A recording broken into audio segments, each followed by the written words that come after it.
Good evening, I'm Nashika and this is chale.news. August 18th has been heavy. 62 Ghanaians confirmed dead in Russia-Ukraine, and our foreign minister was in Moscow today demanding answers. South Africa's president says sorry, but September 30th is already circled on a calendar, and Ghana lost $11 billion in gold.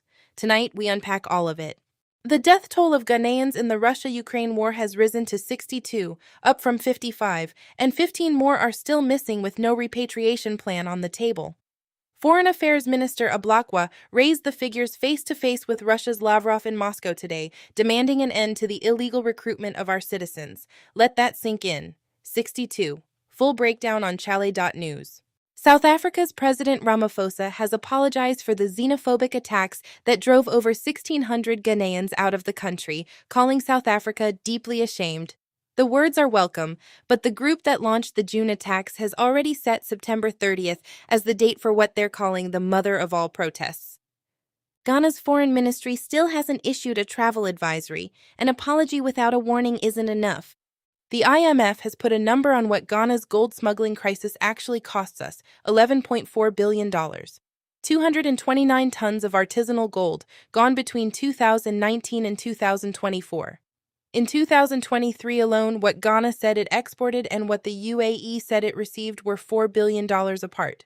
This while Goldbod's traceability system is under fire and our IMF program depends on mineral revenues. This one stings. Since Chairman Wontumi's conviction, the threats haven't cooled, they've escalated. Witnesses, police investigators, and even the Deputy Attorney General are receiving death threats. Two-star witnesses are now under police protection. Dr. Justice Sremsai confirmed it live on Joy News. This is pressure on Ghana's justice system in plain sight. Another ship struck in the Strait of Hormuz today. A projectile hit, engine room damaged, one crew member injured. That strait has been effectively closed for nearly 6 months, and Ghana imports every liter of its refined fuel through it. Every attack delays the day it reopens. Watch this closely. On the same day, a customs officer was charged in the $208 million Tema Port meth case.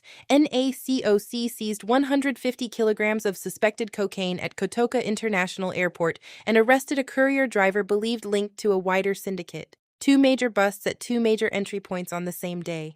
Ghana's drug trafficking problem is not small. The SEC has quietly raised capital market levies by 400% for 2026. A stock exchange license now costs 250,000 cedis. Smaller firms say they could be pushed out entirely, and the cost will land on ordinary investors. The SEC Director General hasn't responded to the backlash. Full details on chale.news. Some good news from the energy sector. Partners in the Jubilee and TEN fields have committed $2 billion to drill at least 10 new wells, and an 18% cut in Jubilee gas prices is projected to save Ghana close to $300 million in power generation costs. Energy Minister Jinapor announced it today in Accra. That's real money. Transport fares in the western region jumped 15% overnight, reversing an earlier 15% reduction and putting commuters right back where they started. The regional GPRTU acted to head off a driver's strike, but no national directive has been issued. Other regions are watching. Interior Minister Muntaka Mohammed Mubarak called an emergency summit of Christian and Muslim leaders today after a public clash between a pastor and an imam. His message? Ghana's religious tolerance doesn't maintain itself, and criminal conduct will be prosecuted regardless of who's wearing a collar or a kufi. If you've seen a message saying free SHS has been cancelled and parents must pay $1,500 for a chop box, it's fake. GES said so formally today. It's their second hoax debunking in a single day. Don't pay anyone citing these claims. Official GES channels only. FIFA has banned Karela United from signing players over an unpaid debt owed to player Sana Kamara. The club is owned by Ghana's sitting Education Minister Haruna Iddrisu. The GFA has been told to enforce the ban immediately. Awkward timing for a minister. Real Madrid confirmed Jose Mourinho on a 3-year deal today. Meanwhile, Ghana's GFA hasn't named a single candidate for the Black Stars job, with AFCON qualifiers kicking off on September 21st.